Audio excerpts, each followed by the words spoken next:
don't believe that there's a heaven and hell. Really?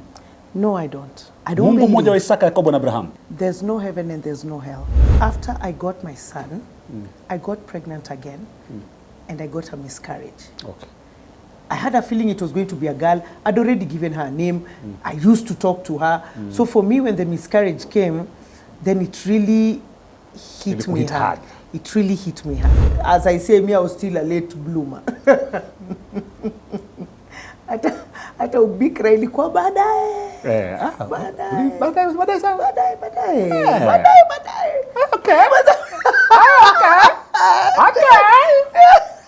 Okay. How old were you? Oh.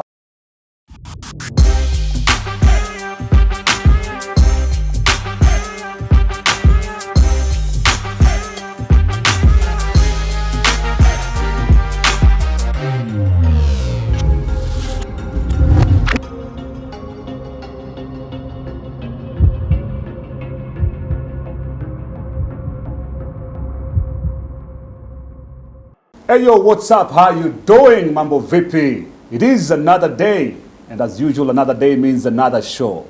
Another show means another episode, and this is I Wish I Knew. And by the way, if you're watching this, nini mbaya? Kwani kusubscribe itakufanya nini ndugu yangu? Kwani kusubscribe itakufanya? And you've been watching episode number 1, number 2, number 3, number 4, number 5, number 6. I mean, if you love it, subscribe, okay? Subscribe pia, at least Alex Mwakideu tufike pale kwa kuambiwa kwamba hii ndo silver, inaitwa silver, alafu gold, alafu platinum, you know. So please subscribe katika YouTube channel Alex Mwakideu live. Itanipa raha sana kukuona pale. Alafu wanasema wenyewe kwamba press that button kale ka notification, italeta raha hata zaidi. Now this episode number, I want you to speak the truth. I want you to say that this is an ambush.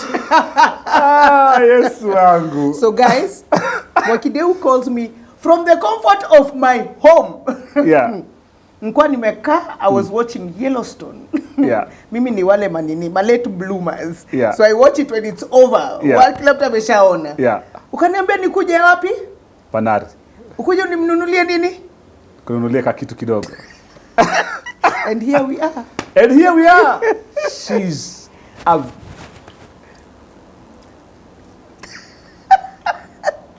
let me tell you something. Stop, man. Let me tell you something. In my whole life, I have never believed that I would one day actually have a friend who is a lady. A friend from the opposite gender. I have never believed. I have never. This is the only one I have. I can tell you for a fact. She's a very good friend of mine. She's a family friend right now. She knows my family. We love her as a family. True. Sote, True, as we true. speak. I love them True. so much. She's my colleague in the industry. We've been together. We've done an amazing show, morning show pamoja kule Milele FM. I miss those days. Tumetesa anga sana. Mbaya. Tumeenda out, I mean, so many places together, kupiga mashow uko nje. Tumefika paka Kakuma bwana. Paka Kakuma tumefika. Tumefika Kakuma. Turkana Tukaambiwa sasa hapa sahi bunduki inaweza kupiga wakati wowote. Yes. Sasa wageni tokeni. Yes. Sisi ndo hao lodwa kabisa. Lodwa. Kakuma. Lodwa. I know. I know. Goodness. We've had some good times and we have more coming. More coming, definitely. Yeah, true. An amazing actress, definitely. An amazing radio presenter, definitely. An amazing mother, by the way. This side you don't know, I know. One admire sana relationship yako na Zola. Asante. Sana. Napenda hiyo, naipenda. Naipenda. Nashukuru. An amazing sister, by the way. An amazing so many things. Mzee tu ndo sijui tu. Sasa kwa kuna hiyo mahali tu pamoja. Hapa kwa I Wish I Knew sasa ndiye atapatikana. Because Jackie, you're an amazing colleague. Yeah. An amazing sister. Tumehang out pamoja na masista zako. Yes. Najua. Yeah. You know? Yeah. An amazing friend. to so many people. Yeah. Mimi, kina Viki, watu wote wanakupenda tu. Bese zako wote wanakulike, wewe ni vibe fiti sana. Kila kitu bana. Hii moja mbona inakulemea wewe? Hii moja mbona inakulemea hii moja?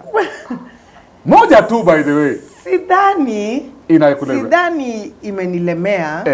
I think what happens is umekuwa peke yako ukifanya mambo yako kwa muda sana, mpaka there's a certain routine that you are used to kwa maisha yako, because sahi Mwakideu vile niko na wewe hapa tunaweza toka hapa hata 2 in the morning na niko tu sawa. Hakuna mtu atakuuliza maswali. Hakuna mtu ataniuliza umetoka wapi, ulikuwa na nani. So sometimes it needs you taking your time before you introduce someone to the life that you have now, because then there are so many changes that you're gonna have to make, and especially me as an artist. Kuna wakati tu nimesafiri tu tuko Mombasa. Una imagine bwana wangu akinipigia tuko wapi, niko Mombasa, uko na nani? Hata tuko na Kama. Mko tu ni wawili. Niko tu mimi na Kamau. Tuko Mombasa. Aje. Anasema what is this? What is going on? No, na nasa hiyo tumeenda tu kazi. It's true. So it's some of those things that you really, it's sacrifices that you have to make. And tell yourself, you know what? Now I have to this, I have to quit this. This has to stop. I have to take a break on this. Then maybe I can open my eyes and open my heart. Your heart. My heart. Yes. But at the moment, niko itawefika hiyo siku. Do you ever think about it?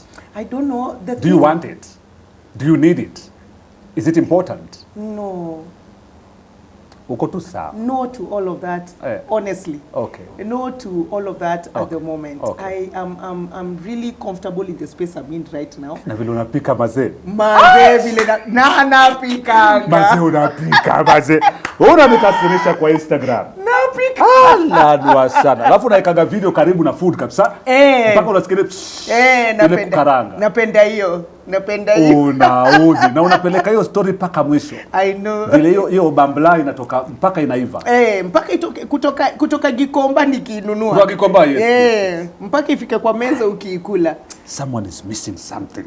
Kuna mtu anakosa kitu. I love cooking and I love hosting. Yes, I know. My joy is when I see people eating my food and they're happy. In fact, when guests come to my house, you will rarely find me in the sitting room. I will only sit when the food iko kwa meza. Because I like to do everything myself. Mpaka kuwasha jiko. Mpaka kuwasha jiko, nataka kujiwashia jiko, nataka kujikatia nyanya zangu vitunguu. I like to do my things myself. Because for me, the satisfaction that I derive from my guests enjoying my food is something that I can't explain. Now guess what? What? Let me shock you. I am the only friend who's never tasted your food. No! I have never been to your place. You're kidding? You've never invited me. Oh yeah. I am your only friend. That is one of my regrets then. I wish I knew. But that is you didn't know, change. Now you know. Now I know. You know we are so close that you would think. Gosh, nimerarua kwako mpaka nikalala. Umerarua. Nilishiba, nilikula, nikanywa, nikalala. I tell you. Man. Tukapika, tukakula na ukalala. No, that is gonna change. Yeah? That is going to change. It has to change. Yeah, it's gonna change. Anyway, welcome to the show. Thank you. Karibu sana. Asante sana. Naona uko na maji. Niko na maji, niko na kinywaji changu. Unakunywa maji mbili. Unapendi maji kwa hii glass? Okay. Napenda hii ya ndimu na ice cubes. Napenda ikiwa kwa ndimu, eh? Ikiwa kwa ndimu na ice cubes. Siweke basi ndimu hapa na ice cubes hapo furahia ama? Hapa iko tu sawa. Iko sawa kwa hiyo glass, iko sawa kabisa. So maybe tungesema hii glass nyingine ama hii glass ikae. Wacha tu ikae. So utakuwa unakunywa hii. Na kunywa maji mbili. Hii ni kama mboga alafu hii ni ugali. Hii ni ugali. Unafurahia ikiwa pamoja hivi. Welcome to the show, my dear. Thank you. Karibu sana katika I Wish I Knew. Asante. This show is inspired by something I've always wanted to do. Okay. Na nimekwambia wewe ni rafiki yangu, lakini nakwambia kwa sababu ya show. Yes. I've always wanted to do kwa sababu niliona sisi as a generation tumefight hard sana. Hii generation ya millennials hao watu wanang'ang'ana, this no one you look up to uko mbele. True that. It is you and you alone. True Una that. fight sana ufike mahali. Yeah. You know, because there are people who are older than you who look up to you. Others are younger than you, they look up to you. Everyone just looks up to you. Yeah. You know, you are under a lot of pressure to perform. A friend of mine told me, sometimes you just need to relax and know that you're okay. Yeah. Uko tu sawa the way you are. Yeah. Everything is fine. So, because we've gone through so much, katika maisha yetu tumepitia mengi na wengi wetu, mimi included, in fact I'm the best example. Katika njia yetu hii ya kugrow up, kuna mashimo mingi tumekanyaga ni nini? Kuna mablanda mablanda mingi. True. You know, tunasema katika I Wish I Knew, the reason why we are here is to help this viewer here asikanyage hizo shimo. Kweli. Kwa sababu sisi tulikanyaga. Usikanyage. Tungejua kama mtu angetuambia vile tunawaambia, you know, atungekanyaga. Tungekuwa much better. True that. Kama mtu angetuambia. Sasa mtu hakutuambia. And a lot of young people wanasema, oh, I need a mentor. Now, this is the mentor. Yes. This show is your mentor. Yes. This is the place kuna mtu atakuja kugonga kwako akwambia, hi, I'm your mentor. Hii show ndo mentor. Jackie hapa ndo mentor, Mwakideo ndo mentor, Piso ndo mentor, Jalasi ndo mentor pale. You know, anaitwa nani? Mustafa alikuwa hapa ndio mentor, Miss Morgan alikuwa hapa. This is your mentor. True. Because we share our true life stories. This is about real people and real stories and real examples. True. This is not about at WILBRODA sasa alizaliwa wapi? WILBRODA mwaka gani? Alienda shule gani? Career yako ulianza lini? This show is not about that at all.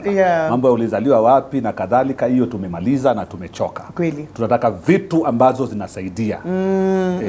Zinasaidia. We're getting real. We're getting real here, boy. True that. You know? So the question I like to open my shows with, ni ile story ya, you're here now.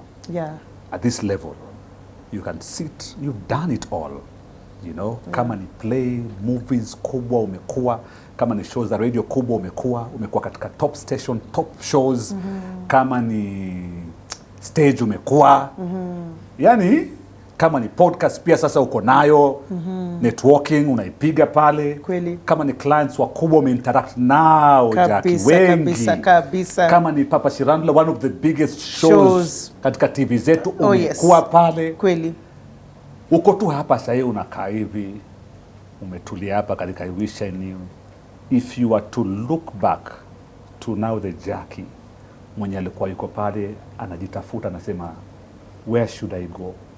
Where should I start? What's my journey? Journey yangu itaanzia wapi? Nitakwenda wapi? Who will I be? You know, unataka kujaribu maisha. What would you tell that girl? Now this Jackie talking to that Jackie. What would you tell her? What would you advise? What are the few 1, 2, 3 things utamwambia? Okay. Knowing utamwambia nini? You know, the first thing when you talk about I wish I knew, me the first thing that goes to my mind is really financial. Because I started acting from when I cleared school. So that was around 18, 19 years. And from when I started, my career kept rising. And I started, nilianza kushika pesa kubwa when I was pretty young. I was pretty young. I was easily excitable. But now when I look at it, and all the money I had then, that now is not very easy to come by, you know. Being in the arts and how the industry is and how things have sort of slowed down and the economy and everything included. Na feeling manze, I wish ningekuwa na a financial advisor, or I wish I even knew that there was something like a financial advisor or a mentor who can tell me, no Jackie, hii pesa tuweke hapa, hii tufanye hivi, hii tufanye hivi. Na usikie. Na nisikie. Yani mtu mwenye atakwambia na utasikia na utafanya. Na nitasikia, You know, some time back, I was with Charisma, tukifanya networking. Nikamuliza, so do yako ufanyanga nini na do yako? Because enye Charisma tu, unashika tu do fiti. You know, I have traveled with Charisma. We've been to 2, 3 countries now. Yes. Na tukienda na galia hivi Charisma sema, see, I'll buy that round. Namwambia, unajua hii round ni pesa ngapi? So I asked him, so what do you do with your money? And he tells me you can a financial advisor and he has a finance team wenye wanampatianga pesa ile anahitaji for that month. Wow. So you have made 500k kwa show. Yes. You need 100,000 per month. Yes. For your daily runnings and for your rent and everything. Damn. Wanakupatia 1,000 yako 100. Hii ingine wanakuinvestia. Wow. You know where the investment is. Whatever it is that they're investing in, yes. you are aware of it. Yes. But that 400,000 goes to that. Okay. Nikamuliza, so katikati ya mwezi hapo umetumia do yako vibaya? Nakwambia zi. Si tulikupatia do yako 100,000. Yes. Ngoja mpaka tena mwisho wa mwezi yes. tukupatia another 100. So wewe ndio ujue vile utamanage 100,000. So even we are talking and it's like, what? Manze niko broke. I'm like, uko broke aje? Anasema siwezi enda kwa timu yangu ya finance niwaambie naje nipatie ni no. They are very strict like that. You have your 100,000 for the month. That is what you have. Ujanja alianzia lini? Ujanja alijua lini? Ujanja yenye sisi hatukujua tukianza hii kitu. You know now, these guys and these artists are in a world where there's that information. Yes. They do their research. Yes. There are things that they want in life, yes. that they want to do in life. Yes. Mimi at 20, 22, 23, sikuwa nafikiria shamba. And they have seen artists ambao wameongoza mbele wakachoma picha. Exactly. Wakachangia kwa pay bill na makadhalika. They have seen that. They have seen that and they don't want that. And they want to live the good life because they're living the good life. Yes. And they're going to live the good life for a very long time because they know where to put their money, you know. You know, the problem with us is we didn't see that happening. We didn't see to that. Artists because there was no social media anyway. Sisi hata wazazi wetu walikuwa wanateseka kabisa. So you didn't have someone you can look at and say, hey, I like the way my parent or my uncle or whoever is living, so I can go to them and ask them, uncle, how do you manage to live like this? And they can give you advice and tell you do this and this and this. Even katika this broadcast media, there were no broadcasters then that you would see, huyu naye alikuwa mtangazaji bomba sasa amesota. Yes. Anachangiwa nini. Yes. You could not see that. Yes. Those stories utazipata wapi? That's na hakuna social media, hakuna nini. Sasa wewe uko tu. Yes. Lakini nao kina charisma wako katika hii maisha yenyewe washaona. Wanaona vile inafanyikia watu wengine. So now they plan themselves. Kwa hivyo kama kuna kitu unasema you wish you knew. Yes. Ni hiyo. You know? Now is when I'm trying to put, of course, a few years back now, is when I'm trying to put things together. I know that, no, Jackie, you need to put your money here. You need to make your money work for you. You need to do this. So that is one of the I wish I knew. One of the things that I wish I knew at that time starting. You and I together. You and I together. I know. So back then, hela ilikuwa ikiingia kama kwa mfano unaweza kusema hela, when did you make like your first, wacha niseme tu hiyo swali, 1 million, hii swali ya watu wanapenda kuuliza. My first million, I probably made, I think my first advert that I did, I think was Royco. I remember. I was doing, they had just introduced the Royco cubes, the cubes into the market. And I was the one doing the on grounds. And I went all over. We went to Kisumu, we went to Kakamega, we were here in Nairobi, and we went to very many places. And for every place I was going to, I was getting like about 100 Gs. And that was my take home at that time. And we went to quite a number of places. So it was slightly above a million, you know. So and that was a while, hiyo ni kitambo. You know, I made my first million. And sometimes I look back, kuna contract, you know me, I don't throw my contracts. Kuna siku tu nasafisha room najiambia, wacha niangalie hizi contracts zangu. Jamani, nikiangalia zile pesa nimelipa. Inaniuma. Mpaka kitu najiambia choma hizi vitu. Najiambia hapana. It has to be a reminder so that anything that comes after this, then unajua to keep it safe because you don't know when it will come back again and if it will ever come back again that you will have a contract like this again. Then I think I have a problem. Because you see mimi nami ndio huyo msee wenye sitaki kuona. Sitaki kukumbuka. Mimi huwa sitaki kukumbuka kabisa. Sitaki hata picha hata video. Staki kabisa, staki. Itaniuma. Nataka mimi huwa nakimbia. I normally run away from such things because I think zitani affect sana. Sasa nachana nazo kabisa. Mimi hata nikiwa broke naangalia kabisa Stanbic, I scroll up ama down naangalia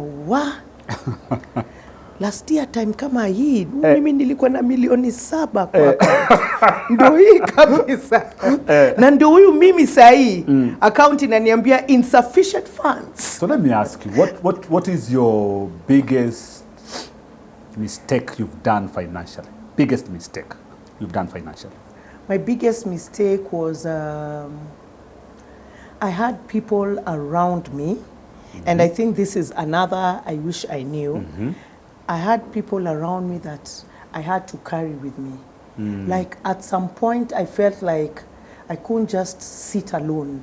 I always felt like I needed that validation to have people around me so that inaka mwana WILBRODA ameingia hapa na watu, you know. I always wanted people around me. So even if I just wanted to go for lunch, I had to call people. Niaje uko? Come. Niaje uko? Come. And of course this lunch then it moves on to something else and to something else and to something else. Yes. And who is going to pay that bill? Of course, it's me, you know. So there are places where I sat and I paid huge amounts of cash because I had to call people around me. And then later I sit back and I'm like, so what was all this for? And I did that for a while. And I had genuine friends who used to tell me, you don't need to do that. Why do you do that? You can actually go to a place and have a drink and order your drink and tell the waiter, nipatie bili yangu. Yes. Si ati nipatie bili ya meza, nipatie bili yangu. Nimekunywa nini? Nipatie. Nimekula nini? Nipatie. I always felt like, sasa itakaaje ati nimejilipia, labda hawa si hawana pesa, italeta aibu, so Jackie lipa tu.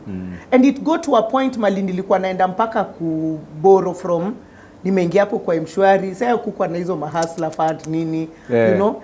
So that I borrow so that I'm able to pay that bill.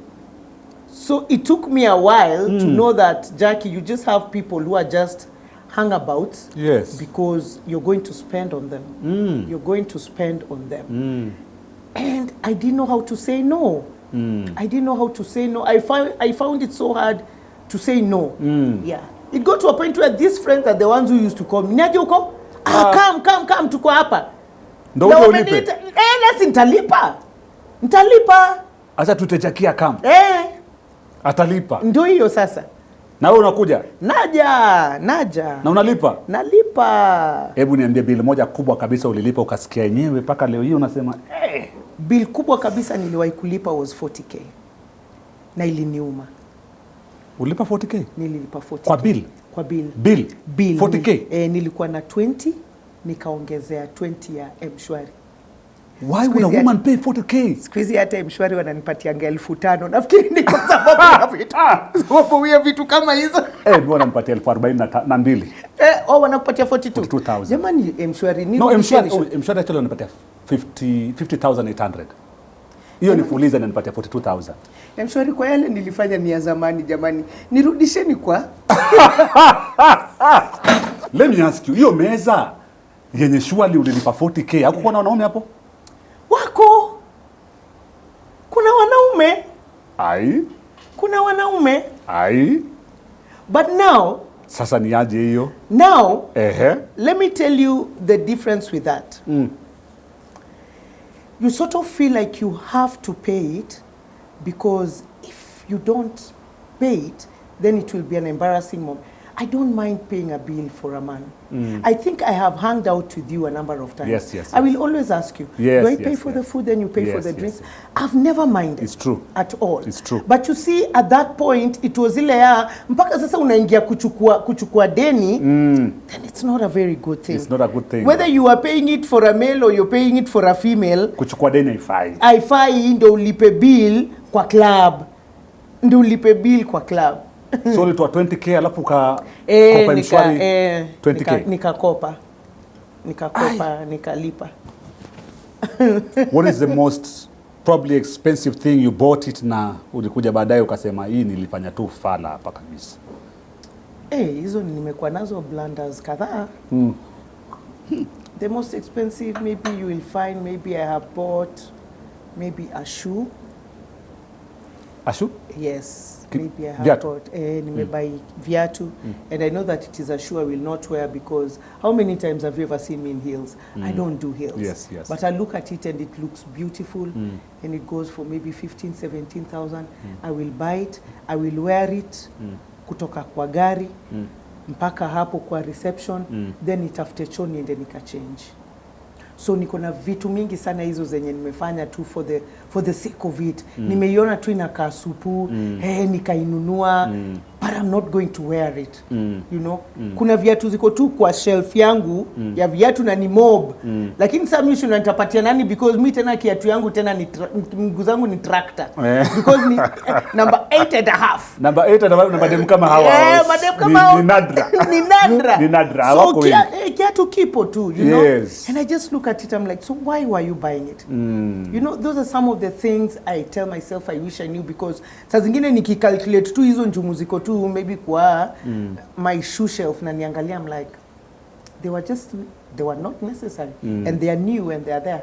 I tell you. Yeah. So if you're number 8.5, if you are number 8.5, oh yes, kuna tu viatu hapa vya kokoko. Niko viko tu viatu tu. Kuna tu shurak kabisa.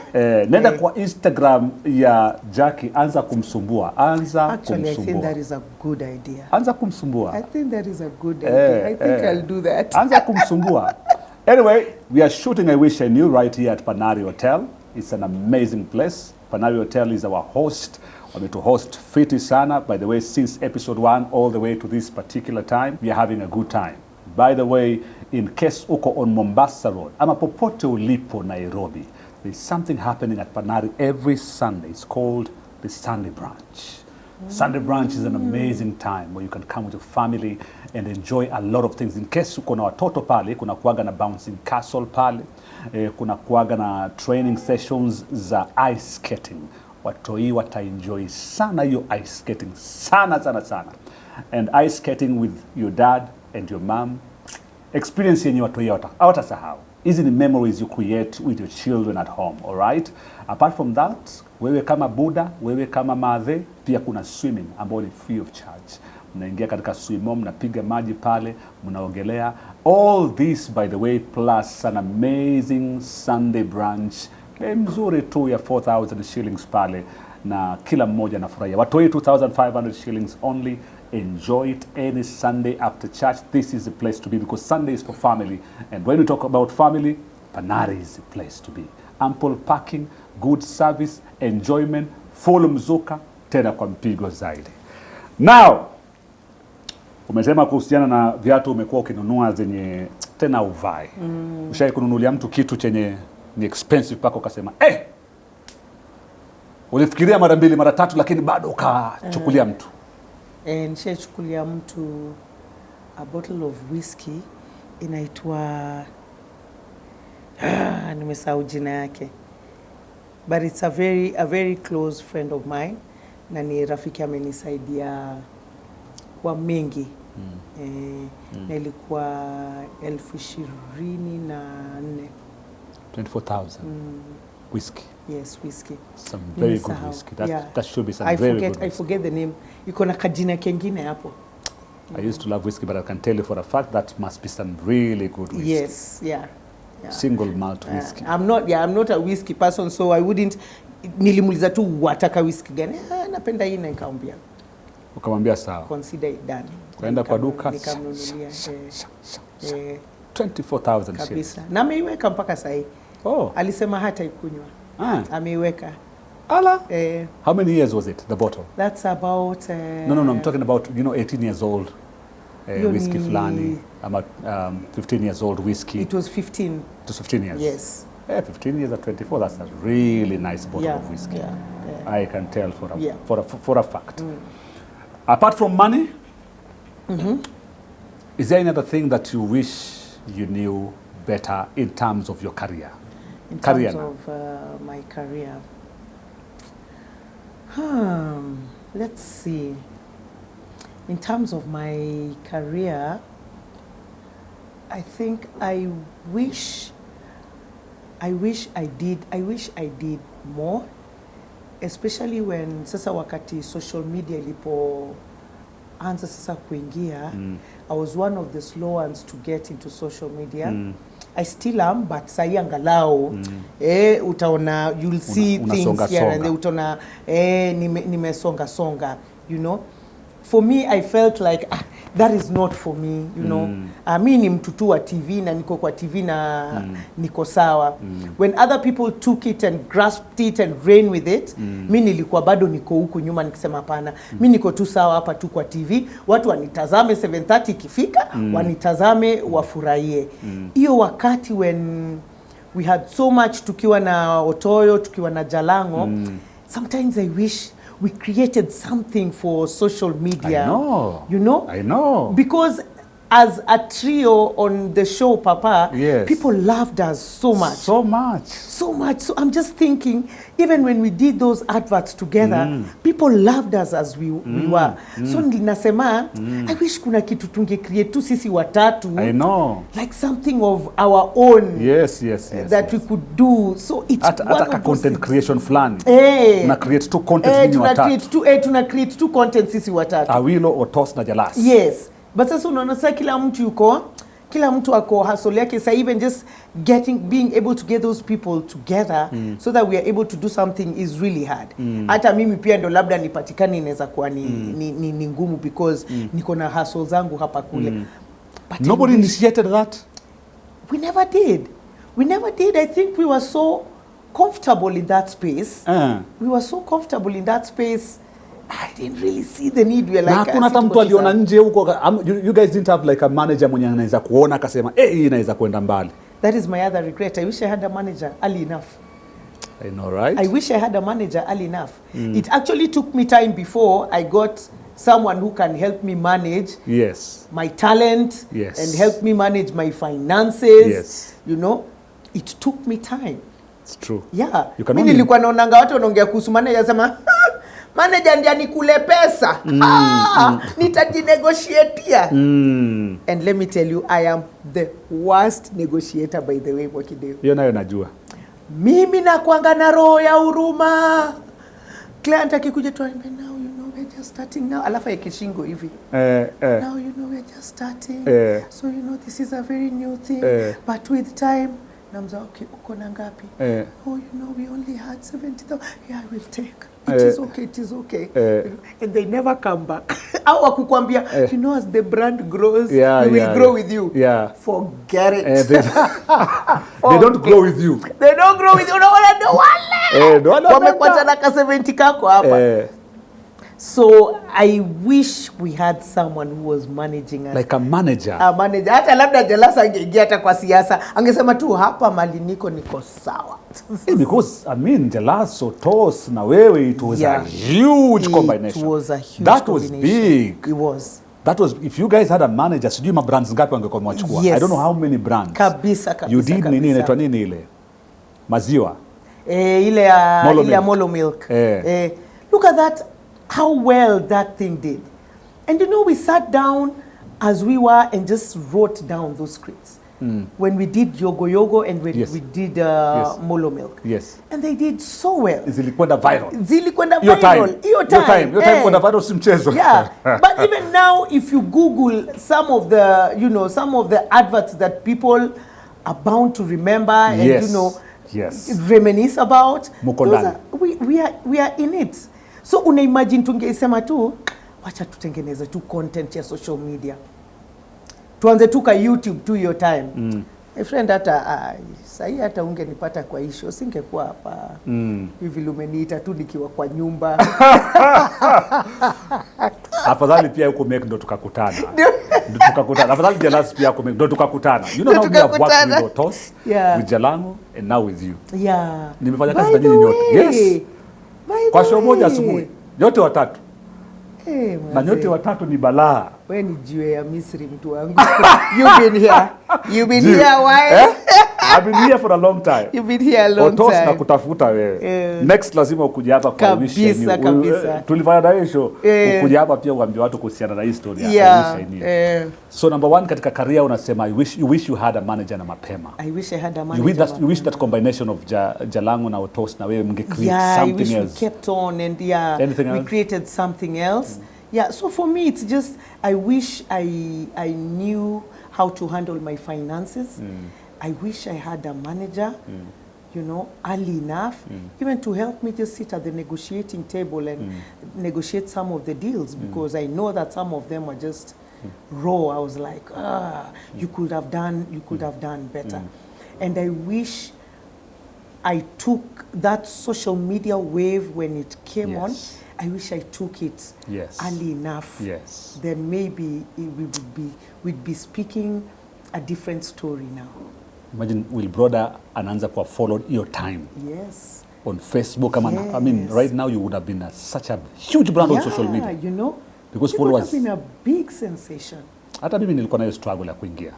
I think ni sote tu kuna tu age fulani unasikia hizi ni vitu zao hizi. Exactly. Now that's hizi ni vitu zao. Wacha watu ambao wanang'ang'ana na maisha waendelee. That's the thing. Waendelee, lakini mimi niko tu sawa. Ndio hiyo sasa. I'm just okay the way I am. Wow. Mapenzi, what do you wish you knew? Katika mapenzi. Ambia yule Jackie mwenye sasa ndio Jackie yule mgeni dunia. If you are that small young girl who's never met even a boy, you know, you've never met a boy in your life, that's Jackie. Sasa kabla hajaingia kwa relationship, umwite ukae naye chini hapa, ununulie kinywaji yake, utamwambia nini? What would you tell her? Vile tu nimesema, at some point I was that person who found it very hard to say no. Sitaweza, sikuji, sifanyi, sitaki, sina. Yani yule mtu anaweza kusema no. Yule mtu tu anaweza sema no. Ukimwambia please baby, say no when you don't feel like. Yes, when you don't feel learn like. to say no. Learn to say Kataa no. Tu. If you feel you're not being treated right, just walk away, you know. Walk away. And you will know when it is not right. Let me tell you, when there is a tug of war inside you, there's a tug of war. Ile kitu nakwambia enda, hapana Jackie, shikilia tu kidogo mambo itakuwa poa. Si Jackie enda. Then you need to sit back mkutano ujiulize, why is there a tug of war inside of me? Why am I struggling so much to go? Why am I struggling, you know? Why is it that there's something that's telling me no Jackie stayed, no Jackie go? Let me tell you, when it is right, hata mkwe mmekosana aje, you know that hata kama tumekosana, this is where I belong. Yes. Because kukosana mtakosana as family, mtakosana as husband and wife, mtakosana as friends. That is normal. That is what life is. But hakuna siku tuseme nitakosana na Jackie Vike, niseme Vike sitawahi kumwongelesha tena. It is just a misunderstanding. But there's no time in my heart I felt like, sasa niendelee kukua best yake ama nisiendelee. Sasa hakuja kuwa na hiyo struggle. Never. And even that means it's right. To say the least, because hata mimi na Vike hatujawahi kukosana. Because we know our boundaries. I mean, among all of my friends, Katia au marafiki zangu wote including Vike, it's very hard upate ya kwamba tumekosana. Because kuna utu uzima, kuna ile heshima, so that I know ya kwamba siwezi kucross line ya Mwakideu hivi. Nikifanya hivi ama nikimwambia hivi nitakuwa nimemkosea. So mbona nitake kumkosea? Kama kweli ni rafiki yangu na namenzi. So when there is that tug of war, there's that struggle inside of you, then unafaa kujiita mkutano ujiambie no. Something is not right here. So that was not me. Na hakukuwa na mtu akukwambia hizo vitu unajua sasa unasema. None, because I think ama ulikuwa kichwa ngumu. Imagine mimi kwa kichwa ngumu. Watu wanasema kabidi kichwa ngumu, lakini mimi si kichwa ngumu. Really? Na hakukuwa na mtu akukwambia. Hakukuwa na. Lakini mbona kitambo hakukuwa na watu wakutuambia hizi vitu lakini? Hakukuwa na watu because we were all probably going through the same struggles. And these are things tunabatisha tu maisha bana. Unabatisha tu throughout. And these are things that we couldn't share with our older relatives or you older can't. So ukichoma pale unarudi tu home. Unaishikilia tu. Unaishikilia tu. Kabisa. You know chali yako tu ameku heartbreak, your heartbroken mamako anakutuma makaa kabisa na washe jiko. Na unapitia hapo. Anakutuma makaa ukawashe jiko. Anakutuma makaa wewe ukawashe jiko. Na unapitia heartbreak. Unapitia inakuuma ile noma, you know.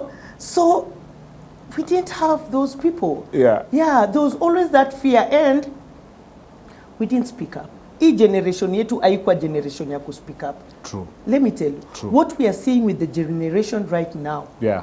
Hata mtoi wako Mwakideu ukimwambia go and do this, atakuuliza why? Yeah. Why? Why? Mbona unaniambia nikafanya? It's true, anauliza. Na you need to eat. Anakuambia I don't feel like eating now. Yeah. Lakini sisi ilikuwa saa moja ikifika chakula iko kwa meza kula. Usipokula utaipata. It's true. So lazima uisosi saa hiyo. It's true. You know? Right now your child will just tell you, no, I'm not hungry. Or I'll take a sausage. Yeah. We did not have that. We did not have that. Hiyo iliharibu sana hiyo. Iliharibu sana. Hiyo iliharibu sana. Iliharibu sana. Iliharibu sana hiyo. That is why not so many of us, you don't see a lot of us going to the streets. Yes, we can see everything that is going wrong, everything that we need to be fighting for, but we're like, we still hold back. We still hold back because that's how we grew, that's how we were taught. How bad was it on your side, your story?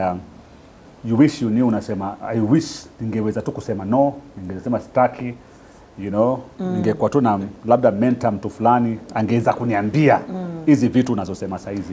I think it is bad to a point that nilikuwa naingia kwa relationships, hizi relationships za utoto hata. It wasn't even anything ati tulikuwa hata ati tumeingia hata tunafanya because I was pretty young. Yeah. As I say, I was still a late bloomer. Hata ubikra ilikuwa baadaye. Baadaye. Okay.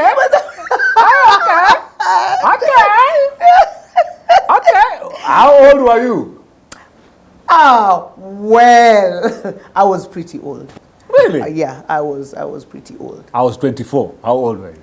Oh, you were 24? I was 24. I was 26. Really? Yeah. You did well, my sister. You did well. Thank 26? You. Thank you. You did well. Unaona at least mama yangu.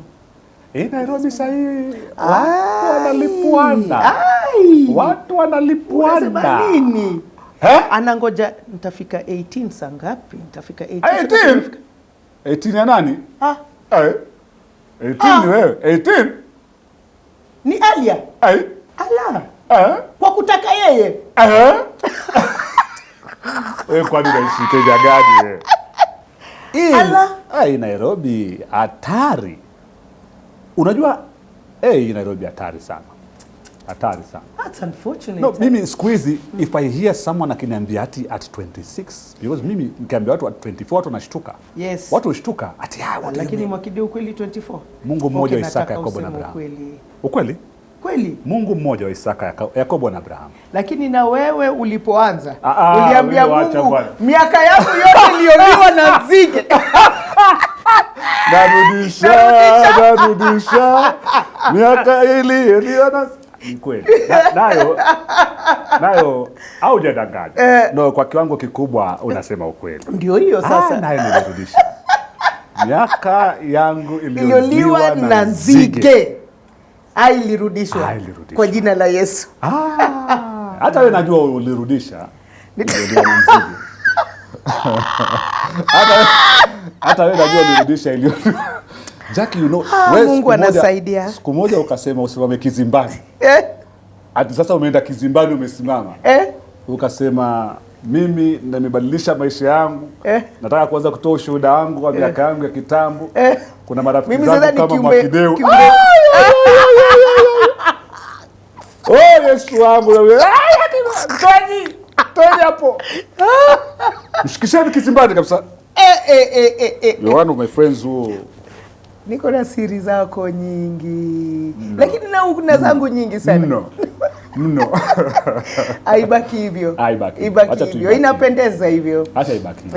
What is the one relationship, Jackie, ambayo unasema you wish you knew so much katika hiyo relationship? Katika hiyo relationship. Ulitoka hivi ukasema if only I knew, I probably would not even have had it. Yeah, I think, and it was a relationship that lasted a while, because I think it lasted about 4 years. Lakini huyo msee manze alikuwa ananitreat vizijo. Aje? Like he was very reckless in his words, and just in the way he treated me, because he knew after all she'll come back. Okay. And truly, because he'd just say one thing and I'd find myself back. Because at that time I felt like there can't be anyone else for me. Okay. It has to be this one. Okay. Yeah. And it's a long time. It's a long time. But it was my first relationship. Your first relationship? My first relationship was huyu jamaa ndo alifanya promulgation katiba.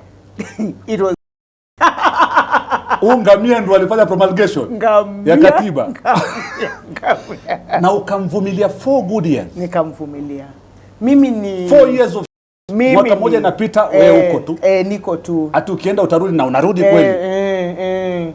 Alafu he was good looking.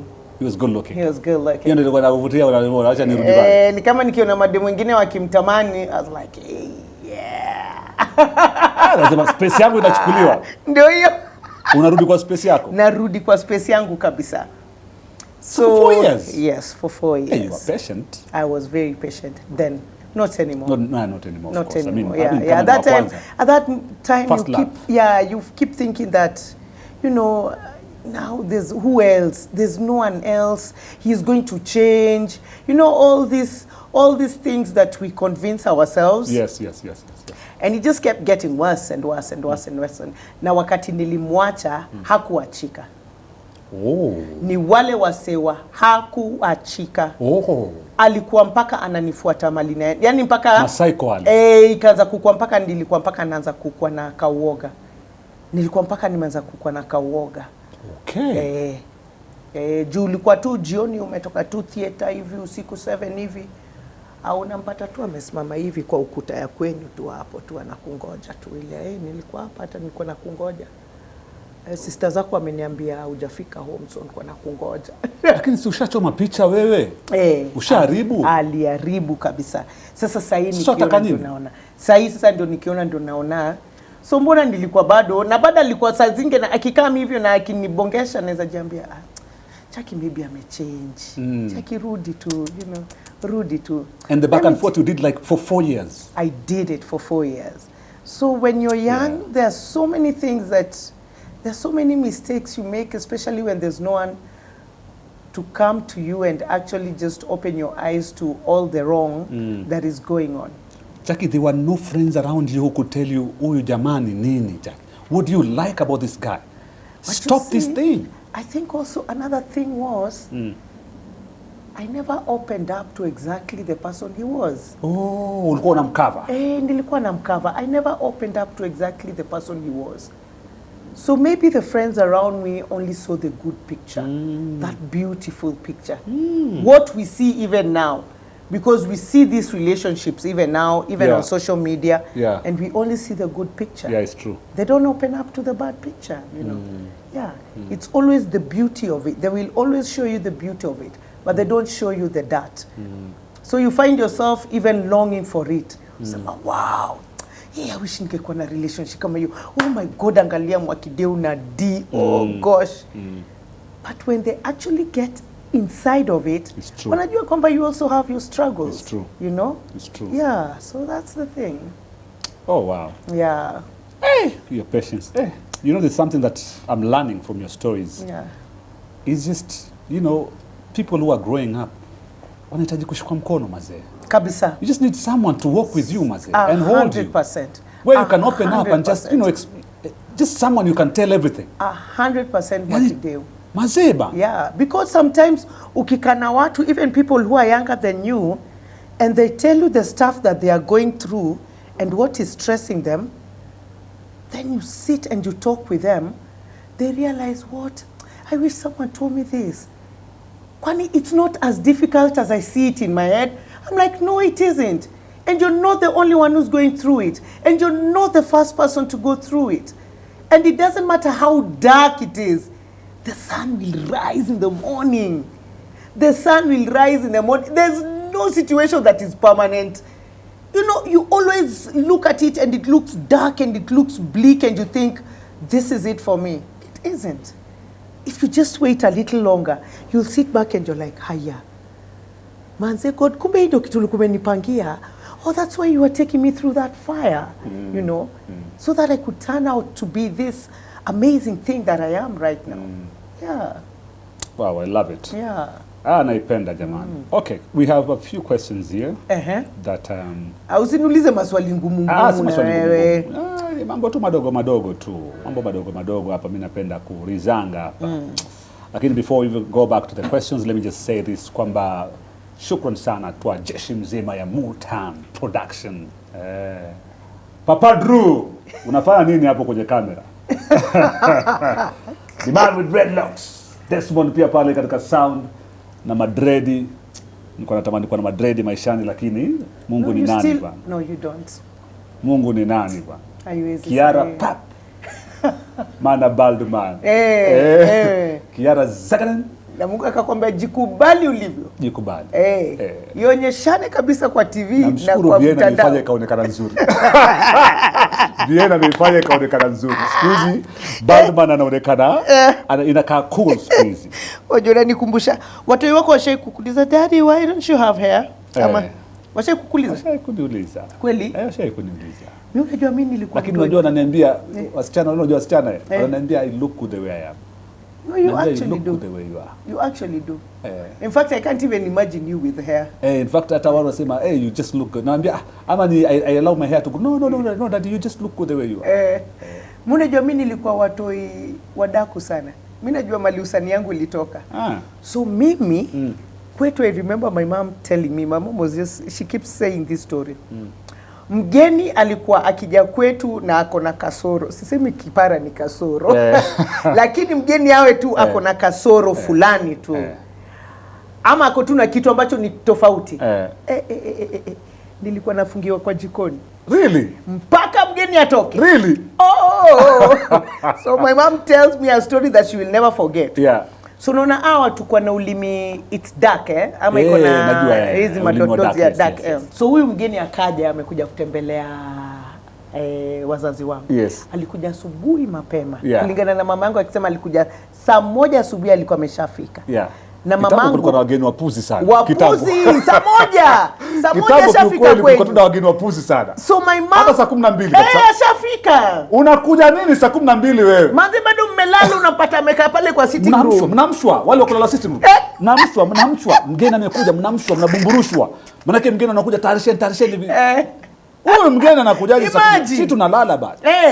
Na unajua hiyo ni time bado kuna watu mmelala mpaka kwa sitting room. Of course. Sisi kama tulizaliwa watoto 7. Watoto 7 so watu wengine wako kwa sitting room, watu wengine you know. Mnamshwa mgeni amekuja. Saa 12 na dakika 47. Sasa huyu mgeni kufika, madhangu anasema swali ya kwanza alisikia mgeni akiuliza. Juu mtoto mimi nilikuwa nimeshamka. Toto, umeshakunywa chai? So hiyo swali ya kwanza aliniuliza nikaona ulimi yake. Madhangu ananiambia alinipata kama nimekaa hivi nikiangalia. Unamwangalia? Kimcheki tu. I'm waiting for the right time to shoot my question. To shoot your question? Shoot my question.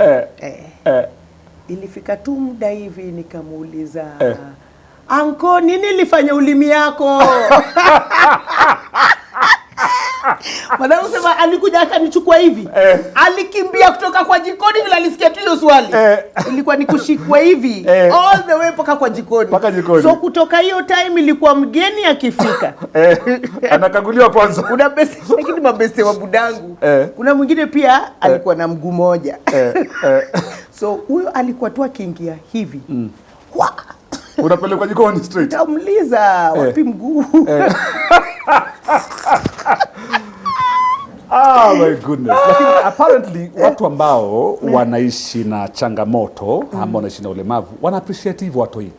Yes. They actually say kids are much better because grown-ups will look at you without asking. And they will not ask. Na hiyo ndio upuzi kabisa. That's 100% correct. Yes. So kids will look at you and say, auntie, mguu mmoja? Yes. Na hiyo ndio wana appreciate. And they are asking out of curiosity because they want to know. Yes. They just want to know. Anaangalia tu. Hasemi. Yes. Wanafikiria tu vitu kwa kichwa chake. Yes, exactly. Ana create scenarios kwa kichwa. Sasa inawafanya wanakuwa very uncomfortable. Yeah, I have a lot of friends ambao wanaishi na disabilities. Wananiambia guys ma story. Wananiambia guys mazoezi sema grown ups wako funny sana. And by the way apparently pia other people from out of the country pia wao uliza. Sio Waafrika sana sana tunakuangalia tabia. Ndio sisi lakini wazungu unajua wao uuliza. Wazungu wanauliza tu what happened to your leg? What happened to your hand? No, I lost it in the wall or whatever. Sorry about that. Okay, so you went to the knee. Hivyo tu wanauliza tu conversation inaendelea vizuri. True that. 5 questions. Question number 1. Kwanza kabisa.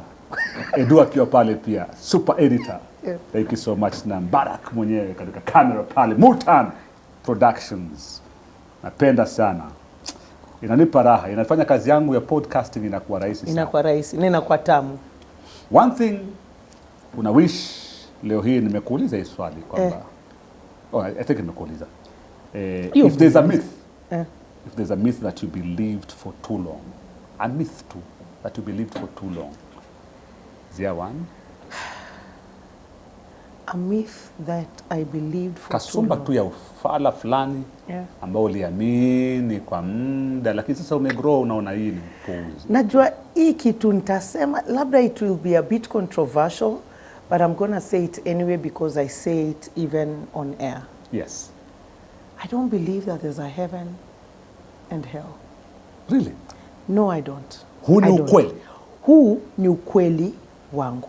Mungu mmoja wa Isaka, Yakobo na Abraham. Mungu moja. You know I've heard you say this lakini huwa naona kama unasema tu. There's no heaven and there's no hell.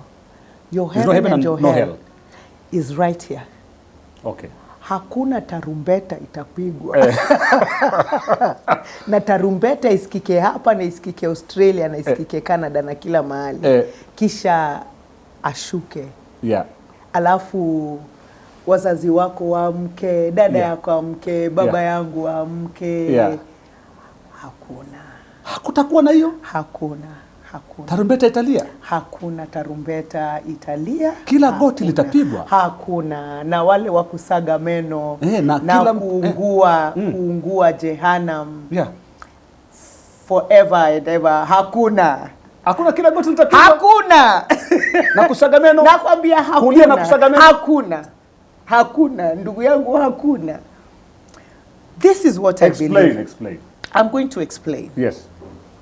Your heaven and hell are right here. You are the creator of your heaven. You are the creator of your hell. And it depends on how you live on earth. That is how I believe. So that when I'm on this earth, I will try my best to be the best human being I can be. To my fellow humans, to animals, to nature, to the environment around me. That is what I believe. So that one day, when I'm dead and gone, I will have lived my life to the fullest here on earth. Okay. Hakuna mtu ameenda kule akarudi akatuambia, guys, nimeenda huko manzee. Alafu tena mi story ya diet ya maziwa na asali. Yes. It just doesn't work for me, man. Oh, you that no, si utakuwa mwili mpya. Ukienda kule utakuwa na mwili wa nyama choma nawe. Utakuwa mwili mpya wenye unahitaji tu maziwa na asali. Kuku ya kienyeji jamani muhimu. Muhimu. Iongezwe kidogo kwa mimi. Iongezwe kwa mimi. Kuku ya kienyeji. So for me I think that is one thing that I don't believe. I know so many people. So then again, Jackie, if you don't believe there is heaven and hell, do you believe there is God? Yes, I do. I have my God that I pray to. I have my superior being that I pray to and I lay my hope on. Okay. Yes. So this superior being didn't create heaven and hell? No, I don't believe that there's a heaven and hell. Okay. Yeah. Okay. I don't believe that there's a heaven and hell. Okay. Yeah. May I believe that So you make when your you die, heaven what here. happens? When you die, you die. Nigga, you die. That's the What end do you of mean when you die, you die? You die. So there's no afterlife. There's no afterlife. I don't think there's an afterlife. Ati wale wazazi wetu, oh, shosho yangu watamka, manani watamka, ra. Ati kaburi zifunguke. Wacha wewe pia kwenda huko. All right. Twende katika question number 2. Best advice yenye ulikuwa una ignore. Lakini sasa hivi umeshika kama kitu nyingine. You ignored, lakini siku hizi unakufa nayo. Sijui kama naweza sema what I say or what I tell myself is I wish I got maybe another child then. But after I got my son, I got pregnant again and I got a miscarriage. Okay. And I think that is what discouraged me from getting pregnant again. Okay.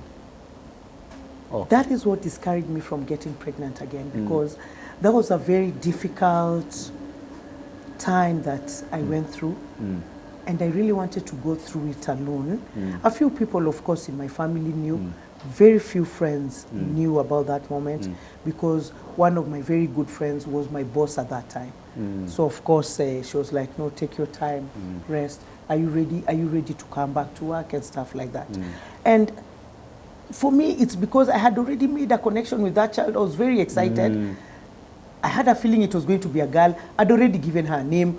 I used to talk to her. So for me, when the miscarriage came, then it really hit me hard. It really hit me hard.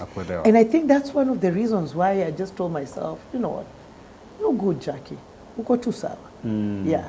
So now it's not one of those things because like hata sasa mtu niambia, hey Jackie manze sio hata ugetu mtoi mwingine. So mi waambia mimi it is not my wish. Ikiwa ni mapenzi ya Mungu, ikiwa ni Mungu ndiye anataka, basi itakuwa ni yeye. Lakini mimi mwenyewe kama binadamu kiniuliza, mimi niko tu fiti.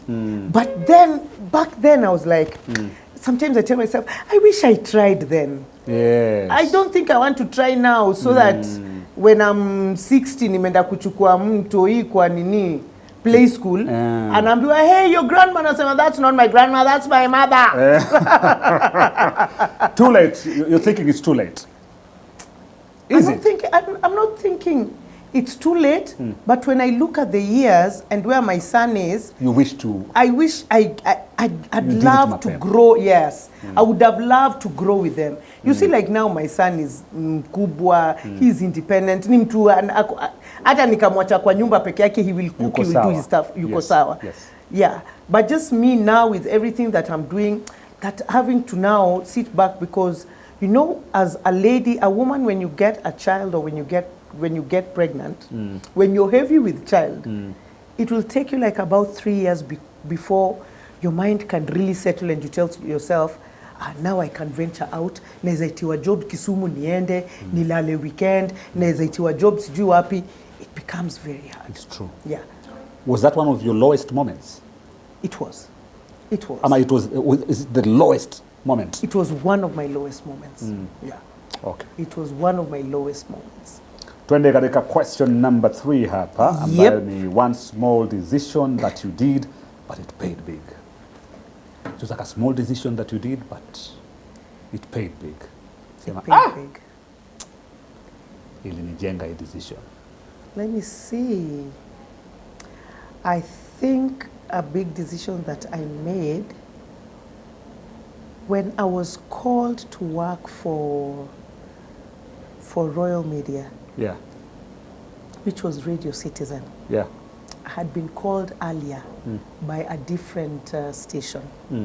I had been called earlier by a different station. And I was really excited about that decision. I was like, yes. Nimeitwa manze nenda kufanya kazi kwa radio. Na hiyo radio, hiyo siku ilinipigia simu, ndio siku nikapigiwa simu pia na Royal Media. Simu mbili? Simu mbili. 2 radio stations? 2 radio stations. They called you first, before Citizen?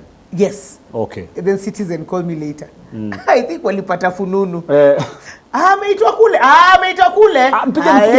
Mpigieni.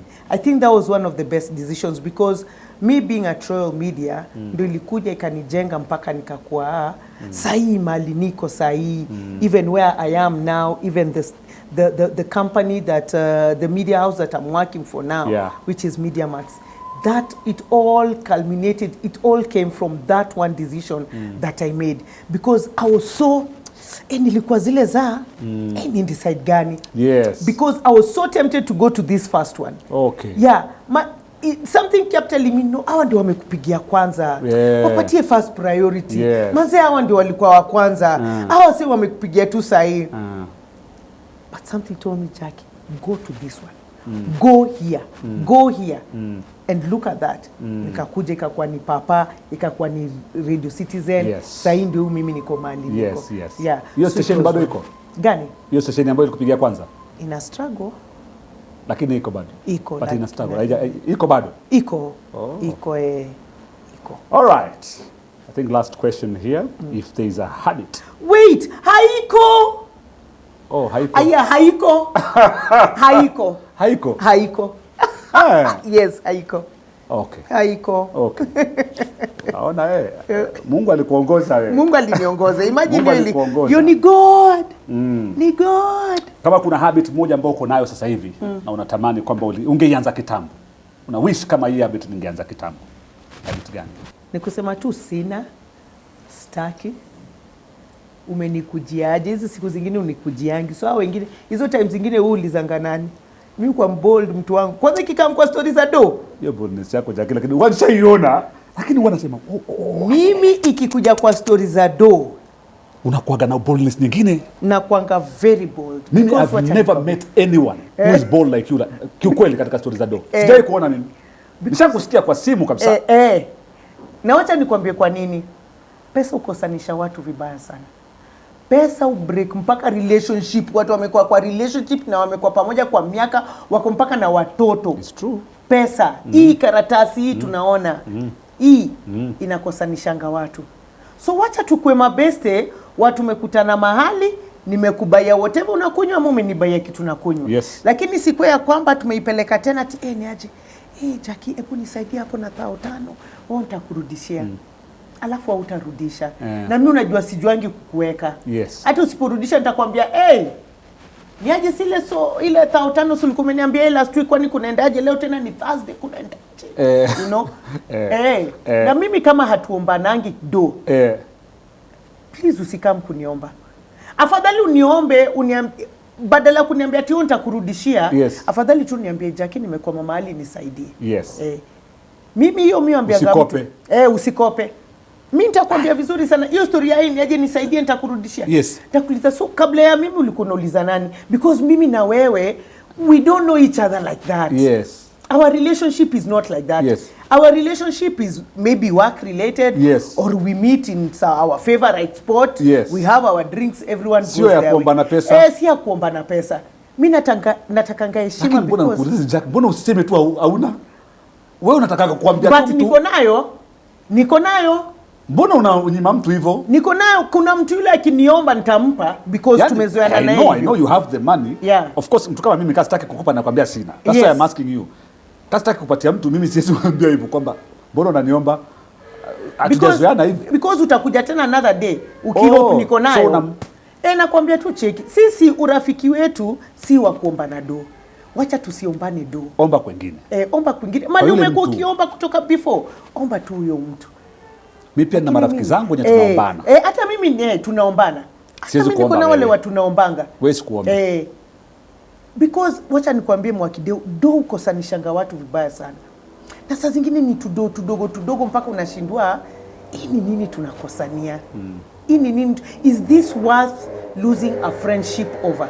So that we don't get to that point. Wacha tusifike hapo. Wacha tusifike hapo. You see like you Mwakideu, mimi na wewe tumejuana miaka mingi sana. It's true. I know the kind of person you are. I know what you stand for. Mwakideu leo hii ukanipigia uniambie Awilo nisaidie na 10,000. I will know that you're I wouldn't even think twice. Afadhali hata niombe mtu nimwambie niaje hebu nitumie 10,000 hapo nikutumie. Mtu wangu amekwama. Yeah, because you don't do it. Yes. Au niombangi ndio ufike mali umefika kwangu kaniomba. Yes. Uko kwa noma. It's true. Yeah. It's true. So I will do whatever I can niweze kukutoa hapo. That's true. Lakini kuna wale wa mazoea. Mimi hata siku hizi nimeshajua wale wa unajua hata nilikuwa nafuata kwenda mimi hata nimekama hapa Nairobi nimehustle nimeshindwa mazijaki nilikuwa tu naomba please unisaidie tu na fare nirudi tu nikae tu na madhe for a while.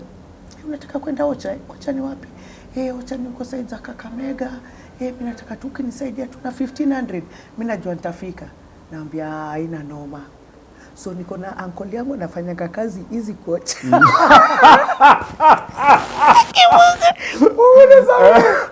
So niko na uncle yangu anafanya kazi hizi coach. Yeah. Unataka ku travel when? Mimi nikipata tu basi ya leo. Yeah. Napigia uncle. Sasa uncle. Hata kuna mtu umesema unaitwa nani? Alex Mwakideo. Kuna rafiki yangu anaitwa Mwakideo mwanzo anataka tu kufika Kakamega. Unaenda Kakamega leo usiku? Unaenda very good. Sasa hiyo hakuna simu. Unaonanga huyo mtu amechoka. Jua alikuwa anataka hiyo 1500. It's true. Yeah. So wewe pia lazima utafute jani mwambie sasa cheki wenda tu chukue bag zako nishonge na uncle yangu. Ukifika pale kwa nini? Hapo kwa nini stage ya hizi hapo. Taja tu majina yako. Ashaandika hata nakusubiri. Hautamuona. That's it. That's the end of it. Naipenda sana. Well, thank you so much. Tumefika mahali ambapo lazima tumalize. I wish I knew leo hii. Maybe if you have something umebakisha pale unataka unajua ile punchline ile ya kufinish ile kumalo. Kufinish kumalo. Naweza kuangalia hiyo kamera pale ukapiga ile take home. Hii sasa ndo tutaitumia kama teaser. So this is something that I say to so many friends and so many people that I meet. Tunaishi kwa world where it is so easy to give up. Everything that you see around you, all the odds are against you. Honestly, when you look at it, everything looks like it's against you. Everything is always pushing you to give up. Mi nimekuwa na moments na God wangu that I sit back, I'm like, manze God come through. Mi wacha nikwambie, hata nikisemanga there's no heaven, there's no hell, which is what I believe. Mi niko na belief moja kwa God wangu that I'm so thankful for, na naomba Mungu that it doesn't matter what I go through, ni kuenge tu na ile kitu ya nimeshikilia hope fulani that no, there has to be better. This can't be it. There has to be better. Because hata hiyo Biblia inasema God amekucreate for better. Zile plans zako nazo for you hapa kwa earth ni plans for good. Ni plans za kukujenga. Me, there's nothing that I hold on to more than that. And that makes me sleep so well at night. Yani hata nikiwa nalala nasema Jackie sasa wewe ndio umebaki na hii do kwa account. I have never had a worry. I tell myself, God, I do not want to worry because I know that you got me. You've got me. Tomorrow is going to be a better day. And let me tell you, when you have it in your heart, in your soul, in your mind, it will be better. It happens. It will be better. You see this faith that they say moves mountains? Me, I have experienced it. Really? I have experienced it, and I experience it all the time. Because it's the only way that I'm going to honor my God. I honor him by saying that this faith that we are told to hold on to, let me tell you, it works. It thoroughly works. Umeshuhudia na macho yako? Nimeishuhudia na naishuhudia na najua hata nikiendelea mbele nitaendelea kuishuhudia. There are so many things that have happened in my life. I'm like, how did this happen? It's not because I am the best person in this world. It's not because I do better or I pray better or if anything I don't even. Mimi si wale utanipata 3 in the morning nimeamka. Ukinipata 3 in the morning usingizi imeisha. There are people who actually purpose to wake up at 3 in the morning to pray. Me, even God knows I'm not that person. Wacha nikukojoa imeniamsha 3 in the morning nimeenda kwa choo. But the truth is, I'm not those persons. I will pray when that moment comes. I will pray and I will talk to my God. And really, that faith that they talk about, that faith that is the size of a mustard seed, it actually exists. Umeongea hiyo story deep sana mpaka nataka uniambie kuna kitu ilifanyika. Nimeongea deep. Na feel unipatie example. Yaani Mwakideu na feel unipatie example. Umeongea kutoka kwa roho yako sana. There are so many things, and sometimes it's not even a big thing, but you look, you're like, what? God, so hapa ndo mali nimefika, so sijui itakuaje, itabidi umenipanga. So wacha nikupatie example. Nipe. One of the latest examples that happened. So our say wakaniita, ilikuwa brand ya an alcoholic beverage. Okay. So they call me. Na hiyo time mambo ilikuwa hard. Mambo ilikuwa hard. So nikaona ni kama hii story ni kama nitaikubali. So nikasema nitaikubali. But the truth of the matter is, nikiji question brand ya WILBRODA. Si ya na pombe haingii. WILBRODA anaweza kuadvertise unga, mafuta ya kupika, you know, Royco, Jiko, that's the thing. Really, that is what my brand is around. Lakini it was so tempting because this is not, it was so tempting because hakuna do, vitu zilikuwa zimekuwa hard, vitu ziko chini. So nikajiambia kaa mbaya nitafanya. Nikakaa chini na mtu wangu. Tukakaa chini hivi tukajiuliza, kweli tunataka kufanya hii? So that means that if you do this, this company will not call you, this one will not call you, because there are other companies or other brands that are very faith-based. Yes. They are faith-based, you know. Let me tell you the funny thing. Shingo upande, nikapigia msa alikuwa amenitia job ya alcoholic. And we are talking about just 2 months ago. Okay. Nikamwambia manze mtu wangu, I know you have called me for very many jobs because he has. Lakini hii itabidi nime decline. Nikamwambia kwa nini? Nikamwambia manze, I don't know what it will do for my brand as WILBRODA. You know. I would have loved to do it because I don't have the money. But when I look at the long-term ripple effect of it, maybe it might work against me. So maze nita decline. Lakini ukiwa na ya mafuta kupika, ukiwa na nini, please tufanya nini niite. Sijakataa kwa ubaya. And he understood. Let me tell you, 2 hours later, a faith-based brand calls me for a job.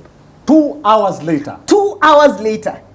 Wacha nikuwa mpaka nilipigia besi yangu nikamza, guess what? Guess what? Wase wamenipigia simu. What? I swear. Are you serious? I'm telling you the truth. This happened 2 months ago? I'm telling you the truth. Yes. I'm telling you the truth. Wow. Na nikikataa hiyo job ya pombe nilikuwa zile za ama Jackie umemake blunder. Wasisi ndio hao unawaona tu hapa wana advertise pombe. Noma iko wapi? Hakuna noma. But I'm like, it's okay when I sit and have a drink with my friends. But for my characters, WILBRODA. And I remember you said it earlier on in the program kwamba ukiona doubt kwa mwili wako, kwa roho yako. Haiko hiyo. There's a tag. Learn to say no. When you feel like there's a struggle, learn to say no. Jiite mkutano. Na ukapiga simu ukasema no. Because there was a struggle. 2 hours later, zagada. Ukapata hiyo job. So that is one of the many. That is one of the many. There are others that I can't even explain or talk about. Okay. Now one thing I have to talk. Please. Endelea. So you know they say that on this earth, do the best you can to make someone else's life happy or just make someone's life better. Sometimes it can be a smile. Just a smile. Like sometimes when you're just driving kwa barabara, unaonanga mtu amebeba tu kibango hivi anasema, smile, you are beautiful. And it really does something to you. It's true. So there's a time I was listening to, I think it was Joyce Meyer. Na nikisikiza Joyce Meyer akasema, sometimes we do, it looks very insignificant, but the person who comes after you, it really changes a big thing to them. So alisema something that is very insignificant, like umeingia kwa choo, ukapata tissue si mingi. So umepata tissue si mingi. Hii tissue inafaa kunitosha mimi peke yangu. Then you tell yourself, hapana, wacha nitumie alafu nibakishe kidogo. The person who will come after me, apate kidogo. Apate tu kidogo. It's not any story that you can go around telling people, nilibakishia mtu tissue. But huyo mtu mwenye ameingia, akapata tu umembakishia yeye. It's a big deal.